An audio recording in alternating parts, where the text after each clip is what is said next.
Video. There it is. Hi. Hi, Laura. How are you doing? Thank you so much for Oh, yeah, I'm joining. fine. Thanks. You're welcome. You're welcome. Thank you so much. Thank you so much from the bottom of my heart. Yes, yes. So I always noticed the people who are living abroad, they are so punctual. If it is 6:30, so they will join. They are very punctual. It's been long time I'm taking some sessions. I'm inviting some native speakers for my YouTube channel for the learning purpose. And one thing I really like so much that they are really so punctual. And I think it should be there every corner of the world, right? Well, yeah, it is nice to, respect everyone else's time. Yes. Thank you so Yeah. much. So, Laura, this is very first time. So, would you like to introduce yourself, please, for my audience? Oh, sure.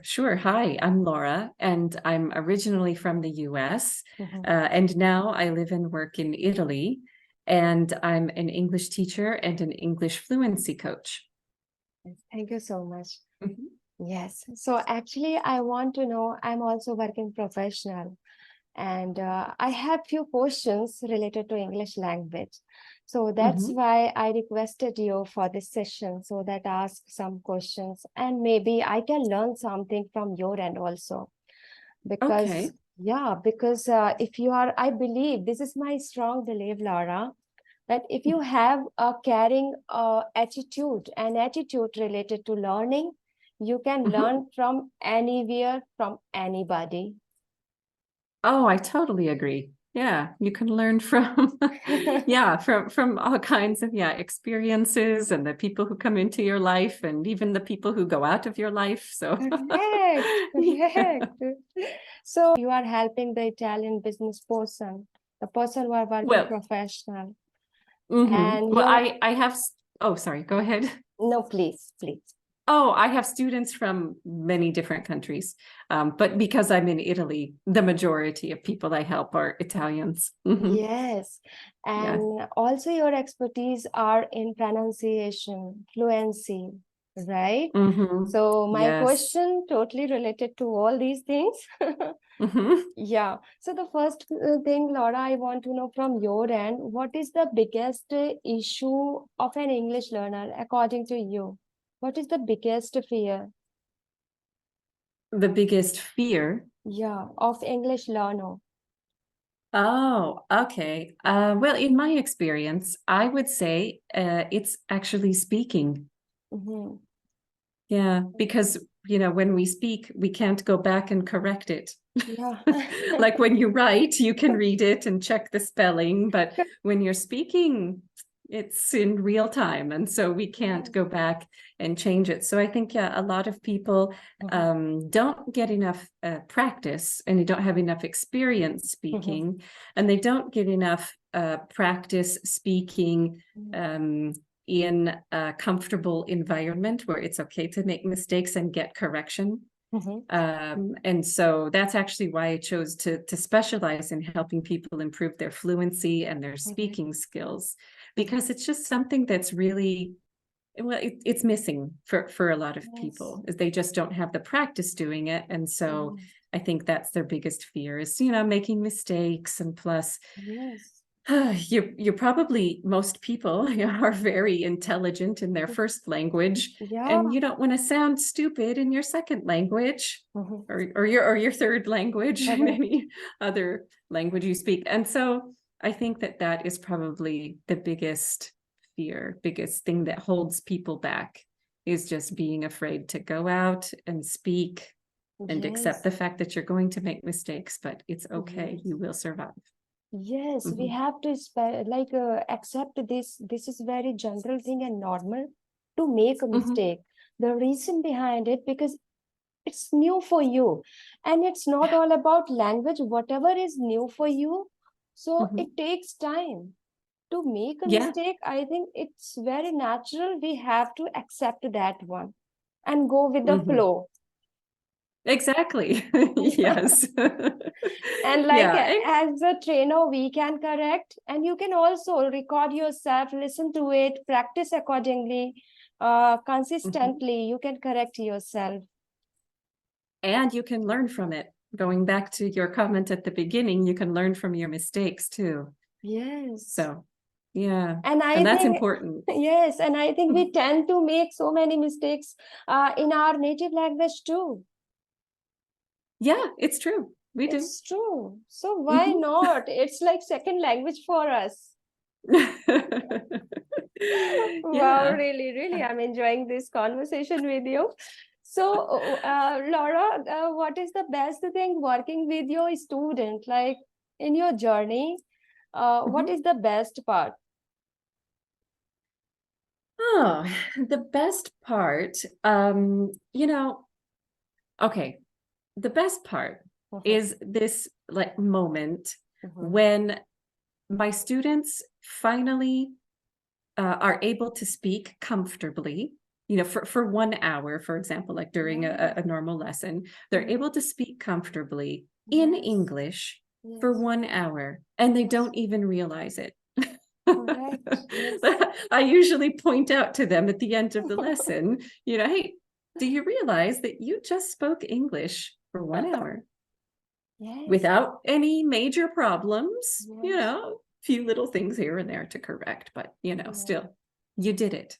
Because yes, usually, it's seeing the progress. It's actually seeing that my students are learning. That's really what yes. the rewarding part is. And then, well, if I can have two best parts, when my students have a success, when Yes, they I don't know, are able to travel independently and handle everything on their own. They don't have correct. to rely on their partner or their friend or Google Translate, when Yes, they're able to yes, go out yes, and do things independently. So those are yes. the two best parts, when people finally start reaching a level of fluency and being able to speak comfortably. And Yes. then when they have successes and they tell me, they're Yes, able to yes. go out and use it independently. I Yes. feel like, oh, great, I've done my job. Yeah, You don't glad to need me hear anymore. that. Yeah, glad to hear that because the same Yeah. with me also, Laura. I always feel the same. I always convey this message to my all students. I want to see the transformation in your speaking. Hmm. So that would be Hmm. my achievement as a trainer or coach. Okay. Yeah, exactly. Yeah. And the second one also, if my student is comfortable with me during the session, it is Mm. also an achievement for me. Definitely. Yeah. Yeah, exactly. They're comfortable enough to make mistakes and comfortable enough to, yeah, share their thoughts and opinions. Yeah, you're Yes. right. That's really important too for developing relationships. Hmm. Yes. Thank you so much. And thank you so much for this ravishing smile, I would say, Laura. It's very difficult to find such kind of people who smiles like all the time. I love that. We should Oh, carry this thank you. smile. We should carry this, I think.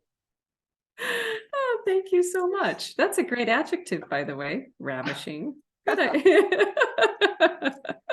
Yes, this is my favorite word. This is my favorite word.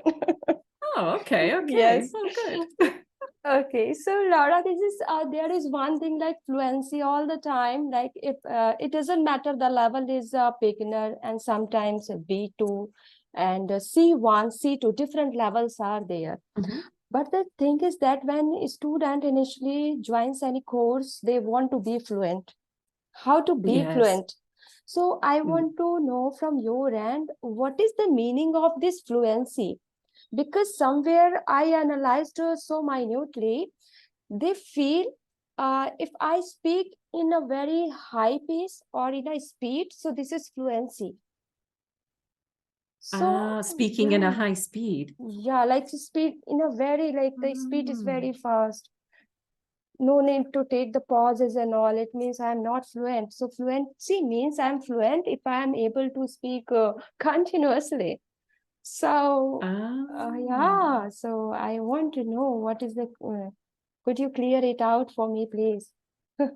Okay, well, this is actually a pretty big question because different teachers have different opinions and Yes, different definitions of yes, fluency. yes, Yeah, I really don't count speed as a sign of fluency, yes. actually. I count fluency, or when I think of fluency, Mhm. okay, well, first of all, we have to think of what your goals are. Okay. Yeah, Yeah. And so I think if you're able to reach your goals, okay, yes. that's one part of fluency. For example, Mhm. when I started learning Italian in Italy, Mhm. okay, my goal was to be able to manage my life independently on my own in Oh, Italian. oh. Okay, Mhm. that was my goal. And now I can do that. I can have a conversation. I can take care of all of the, daily things I need to do, go to offices and order things and talk on the phone. I can do all of that. Yeah. However, I'll be honest with you, I don't know all of the Italian grammar. Like, I'm not an Italian grammar expert. I know enough that I need to know in order to, like I said, have conversations and Yes. manage my daily life. Yes. So I consider that to be fluent. Mhm. Yeah. But other people don't. Some other people think that you must know all the words and you must know all of the grammar Yeah, in it's order to true. consider yourself to be fluent. Yes. Yeah. And as a teacher, I also think that fluency is more focusing on the flow of your language. Mhm. So that means, is it easy for you to find the right words? Yeah. Is it easy for you to make sentences that are, generally more or less correct, depending on Yeah. your level? Yeah. Is it easy for you? Does the English flow? Yeah. Or do you have a lot of pauses and a lot of, I don't know, a lot of start and stop. It's not very fluid. And Yes. so I consider that to be more of a sign of fluency, Mhm. because even if you're a beginner, you can still use what you know and you can use it effectively and Yes. efficiently. And you can still communicate. You can't communicate perfectly, but you can still Yes, be this is understood. very, I would say, Laura, this is very strong point you mentioned. Ah, mm-hmm. Yes. Yeah, because so that's my opinion of fluency, but I'm sure if you ask other teachers and other fluency coaches, you'll get another answer. But this Yes. is, based on my own experience, Yeah. teaching and also learning. Yeah, I'd say Yes. that's my opinion of what fluency It's is. good, I would Yeah. say. Like in my case also, Laura, I always feel the same. To speak Mm, in a speech is not you can call that fluency. No. If you are able, as you mentioned, if your level is beginner and still you are able to speak it out in front of somebody, it means you are fluent. yeah. Yeah. Because you know how to deliver a speech, how to speak. That's it. Right. Right. You can ask the questions you Yeah. need. You can get the information you need. No, Yeah. if you're at even a beginner level, right, you won't sound like a native speaker, and that's okay. But you can still communicate. You can Yes. understand and be understood. And so Yes. I think that, that's more of an important focus. Yes. Like earlier when I started this language, Laura, this language is also my native language is Hindi. Yeah. And this is second language for me. So initially when I started I also felt the same, okay, I have to maintain my speed Mhm. so that I can be fluent. But when I had some sessions with native speakers, so I realized, no, there is no harm. You can go very slow as per your convenience. You can take a pause in between. That's why full stop is there. The reason Yeah. behind it, because somewhere, if opposite person is not able to understand what exactly you want to convey, so what is the point? Yeah, exactly. Right? Yeah, that's an So, excellent point. yeah, so I want to say thank you so much to all the native speakers with whom I had a conversation. This is my, I think, third or fourth conversation, and I'm really Oh. learning a lot of things, really. Yeah. Well, and a lot of speaking coaches also encourage people to slow down a little bit, because sometimes Yes, people get speaking really fast and they fast. keep making mistakes, Yes. and but they don't hear the mistakes. And so yeah, a lot of speaking coaches in some cases actually suggest to slow down a little bit, okay? Yeah. And right, sometimes pauses can be very effective when you're speaking too. Yeah, and I love this style Yeah. of native speakers. Then they say like, okay, actually I learned that. Yes, we have to say like this. Hope you're Yeah. enjoying this session with me also, Laura. Oh, absolutely. I am having so much fun talking with you. Yeah. Okay, so Laura, let's talk about some common mistakes. So according to you, what are some common mistakes that English learners tend to make? Oh, okay. Oh, well, let's see. Okay, some big ones, common ones that I've seen, yeah, from students Yes. from all different countries is forgetting to use the past. Yeah, Yes. that's a big one. Yeah, Yes. because yeah, I don't know. It's different reasons for different languages. Some people, They I don't tend know, to don't use like it, like but they tend to use the V1 form, present form. They forget to use the V2 form. Okay, I'm describing the past.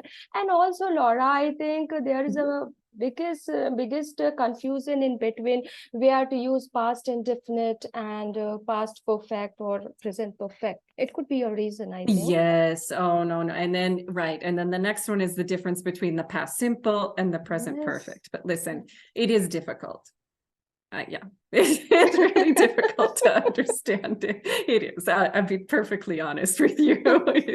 Thank you Even so much, to Laura. Thank you so much for find, being yeah. honest.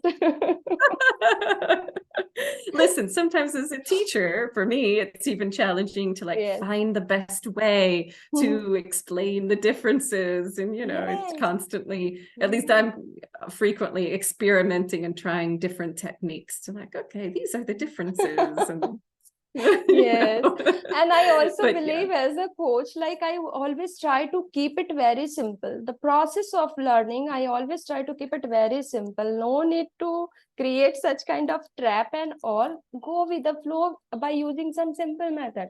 If there is a confusion, so what you can do is try to give a signal to your mind. Okay, this is past incident. You have to go with the Right. flow by using subject, the right subject verb agreement. Subject and the we-do form. For example, I visited, I went, something like that. Right. It's in the past and finished. That's the past, right? Yeah. But yeah, Okay. confusion between the past simple and the present perfect. Let's see. Oh, yeah, I should I have a list. Yes, please. Oh, another one when you get, you know, a little bit to the higher levels is the difference between the gerund and the infinitive. Oh my God, it's really very confusing, this one, gerund and infinitives. Yeah, it Really, totally it's is. really very difficult, and I'm just trying, really. Honestly speaking, Laura, somewhere I'm exploring the things to make it easy for my student. Yeah. I'm trying to No, do this that. one, I tell you, I have so much respect for people who are learning English because it is so not easy. Yeah. And especially, oh gosh, if people take exams, you know, some people are Yes. required to take exams and do Yes. certifications for their English level. Oh my goodness. You have my total respect. Right. So yeah, the gerund and the infinitive, right? That's a tricky one Yeah, to very master. tricky. Yeah, because well, that was tricky to master. It's full of, yeah, there are different rules, but it's hard to remember all the rules when you're speaking. And so, yeah, that one I think takes a lot of repetition, you know, a lot of practicing and a lot Correct. of like you trying to find, as a teacher or coach, trying to find some real life examples that Correct. students can follow to kind of help make the connections a little Yes. bit better. And then another problem I find, or at least, well, I don't know, you have to tell me if this was difficult for you, because my Italian students have difficulty with the conditional sentences, especially the first conditional. Yes, it's true. I realize the same all the time, because they tend to say, if I will. Is it? It is Yeah, wrong. yeah, But there is a yeah, habit. If I yeah, will. I yeah. analyzed really. So yeah, now I'm correcting them and trying to make them understand, okay, this is the right structure of the same. So Right, only one will. Yeah, yeah, because a lot of times people want two wills. yeah, Yeah, exactly. yeah. Yeah, so those are like the biggest, most common technical mistakes that I see. But then like the biggest, I don't know, I think, I don't know, it's not really a mistake. But anyway, we'll talk about it anyways, is that it's the tendency to want English grammar to work the same as your native language grammar. You know, and I totally understand, because you're trying to find something to connect it with, some way to make it Yes, easier to understand, so you can correct. just kind of translate word for word in your Yes, head. But at a certain point, sometimes with some concepts, you have to realize, yes, yeah, this is yes. totally new, and this doesn't exist Correct, in my language. correct, So correct. And yeah, I think yes. earlier you mentioned so beautiful thing. I think, Laura, when you mentioned about goal, I think before starting your journey, you should try to mention what is your goal. Totally. Okay. And according to the goal, you can go for it, Yes, right? You can make your own absolutely. strategy, and no need to Yeah. find the infinitive and this gerund and so many complications and unlimited grammars, rules and regulations are there, right? So I think it would Uh-huh. be easy for everybody that try to analyze what your goal is, and then try to make a simple strategy and go with a simple thing, right? Inch by inch. Absolutely.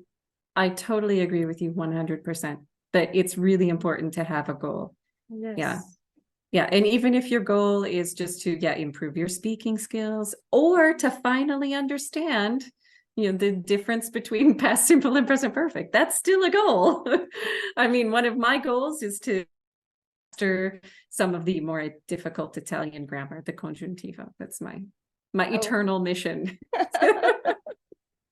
And To my master this difficult wow, Italian grammar. great.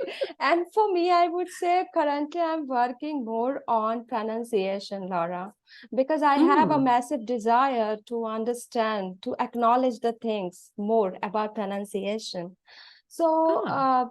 would you like to share some resources? What is effective resource about it? Any one, two, three that a person can follow it if a person wants to improve their pronunciation, because it's again very difficult to some extent, I think.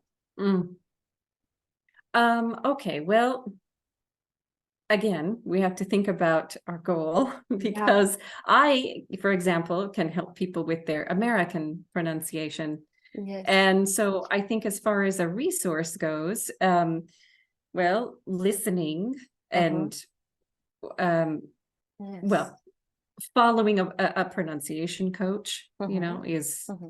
is a really good idea, because especially because some sounds in American English are very, very different, probably from your first language. And so having somebody who can help you to explain how to hold your mouth correctly, Yes. because that makes a big difference. Correct. Sometimes your tongue needs to be, in a different place in order to make Yes. the L sound correctly, or the R sound can be difficult for people. So, there are a lot of resources. Oh gosh, there's a lot of really good stuff. So maybe that's, one of the problems. We should narrow it down, but Yes. but if that is your goal, then I would say working with somebody who can give you some personalized help you know, in Yes. really helping you to focus, you know, on what sounds you need more help with. And also just to help you clarify, you know, Yes. some confusion that you might have. So honestly, yeah, I think that's the biggest resource you can have is working with a coach and doing some personalized lessons as far as pronunciation goes. But then again, I also think that listening, when you improve your listening skills, Yes. that also makes a big difference too. So Yes, you can yeah. listen to a particular anything, American or British one, whatever you want to follow. And like simultaneously also, if you have any confusion related to a particular word, you can take the help of so many resources are there, Google, Chat GPT. You can Yeah. identify the different syllable and how to get the syllable, like stress on a particular syllable. You can understand, I think. So yeah, but yeah, always I would say like we need some personalized sessions and right mentor sometimes at a right point of Yeah. time. Yes. Yeah. Yes. Exactly. Exactly. Yeah. That's an important part too, to mention the timing. Yeah. Okay. So Laura, the question is, I think you are able to understand my way, the way I'm speaking. Any problem? It's fine. No, no. Your pronunciation is pretty good. Then thank you. Then I'm winning. Then I'm winning then. Because every before every session I was like thought like that, okay, maybe the person can understand or not, it would be challenging or not, so this is a kind of a Oh, thing. no problems. Yeah. Okay, so the next question related to how can English learner can practice and improve their language according to you. Different trainers are like they always giving some different suggestions related to watch some English movies, try to speak, try to record yourself, and yeah. So what are your suggestions? Okay, well, as far as speaking goes, there are a few things you can do. One of them that I suggest to people, they don't take me very seriously at first, but after they try it, then they like it. Okay, and it's this: talk to yourself. Yes. I know it sounds strange. I know it makes you feel crazy. Or I don't know, if you have a cat or a dog, you know, you can talk to them in English. But it's really speaking part of it, because it helps to make a physical connection, okay, with the words that you're learning, you know, with the vocabulary or the things that you read. It really helps to make a stronger connection between your brain, you know, and your mouth, and also your ears. Okay, so it really helps to reinforce when you can say these things out loud. Okay, even if you're just reading your vocabulary list or practicing before a presentation, just do it. Just, you know, while you're cooking or cleaning or something, just I am washing the dishes. These dishes are clean. Yeah, I don't know. It's I know true. I know it makes you feel crazy, but it's something that also helps you to start thinking in English a little bit more. Because when you can associate the things that you do every day with the English, then that also helps to make a stronger connection, helps the English flow more quickly and more easily. And yeah, like I said, it makes a stronger connection because these are the things you see and do every day. And so if you start to see them and do them in English, then it helps your brain to start changing, and it helps the English part, you know, to grow strong and hopefully as strong as your native language part of your brain. So yeah, as far as speaking goes, I say that's important, and speak every chance you can get. If you can participate in like language exchange groups or any other types of speaking activities, do it. Yeah, try it. And I Find one want to that you tell like. you, Laura, this is not the craziest thing. It is really so helpful. The reason behind it, it's been a long time. Every day I do loud reading. Every day. because fantastic. somewhere, yeah, because my vision is very clear. Again, it is my second language. It's not first Hmm. language. Even I'm working professional, I'm Hmm. conducting some sessions, but I always believe in that this practice should be there. And after Yeah. 1 month, 2 months, a person can see a drastic change in their Oh, speaking. I see, feel the we same. have proof. It's Yeah, not crazy. no, No, not at all. no. It's not like that. It's really, even I always convey this message to my student, always try to start your morning by loud Mhm. reading. It is a kind of an Ah, exercise for you.